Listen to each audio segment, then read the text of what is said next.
আকিকা না দিলে কি শিশুর বিপদ কাটে না? আকিকা না দিলে শিশুর বিপদ কাটে না এমন কোনো কথা কোরআন হাদিসে নেই। তবে আকিকা দেওয়া এটা গুরুত্বপূর্ণ একটা আমল। আল্লাহ কাউকে পুত্র সন্তান দান করলে 2টি ছাগল, আর কন্যা সন্তান দান করলে 1টি ছাগল জবে করা, এটা নবীজি সাল্লাল্লাহু আলাইহি সাল্লামের সুন্নাহ। এটা জন্মের 7ম দিনে, না হলে 14তম দিনে, না হলে 21তম দিনে করবেন। সেটাও যদি কোনো কারণে না হয়, পরে যে কোনো সময় করলেও আদায় হয়ে যাবে।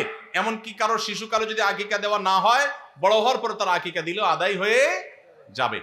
এই আকিকা এটা না দিলে যে বিপদ কাটে না এরকম কোনো কথা নাই। তবে হ্যাঁ, বিভিন্ন হাদিসে নবী সাল্লাল্লাহু আলাইহি সাল্লাম বলেছেন, কুল্লু গুলামিন মুরতাহানুন বিআকিকাতিহি, বাচ্চার এটা আকিকার উপরে সে অনেকটা ডিপেন্ডেন্ট থাকে।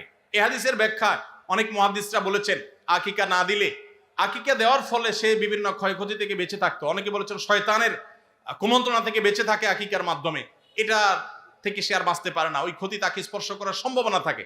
তবে কেউ আকিকা দিতে পারলো না, অন্য কোনো আমল করলো তার সন্তানের জন্য, আল্লাহ তাআলা তাকে সেভ করতে পারেন।